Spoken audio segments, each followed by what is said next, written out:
வைத்தியநாதர் திருவடிக்கணும். இன்னைக்கு நிறைய பேருக்கு இருக்கிற பிரச்சனை ரத்தத்துல ஹீமோகுளோபினோட அளவு மிகவும் குறைவா இருக்குது அப்படிங்கிறது தான். இது பெண்களுக்கு ஹீமோகுளோபின் கம்மியா இருந்துச்சு அப்படின்னா அவங்களுக்கு பீரியடு கரெக்டா போகாது. இதே இது ஆண்களுக்கு ஹீமோகுளோபின் கம்மியா இருந்துச்சுன்னா எப்பயுமே ஒரே சோம்பேறித்தனமா இருக்கும், தூங்கிக்கிட்டே இருக்கணும் போல இருக்கும். அதனால இவங்கெல்லாம் இந்த திரிபலா கற்பம், இது திரிபலா சூர்ணம் கிடையாது, திரிபலா கற்பம். திரிபலாவை சேர்த்து இதுல மேற்கொண்டு என்னென்ன பொருள் சேர்க்கணுமோ அதெல்லாம் சேர்த்துருக்கோம்.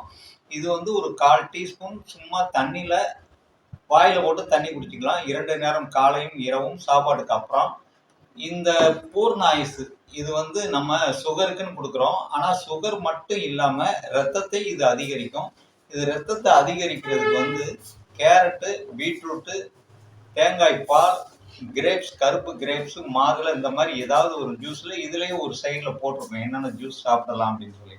அந்த ஜூஸ்ல டெய்லி ஒரே ஒரு நேரம், காலை, மதியம், இரவு ஏதோ ஒரு நேரத்துல 20 சொட்டு சாப்பிட்டாங்க அப்படின்னா ரத்தத்தில் ஹீமோகுளோபினோட அளவு கூடும், மிகவும் சுறுசுறுப்பா இருப்பாங்க, நல்ல ஆரோக்கியமான வாழ்வு கிடைக்கும்.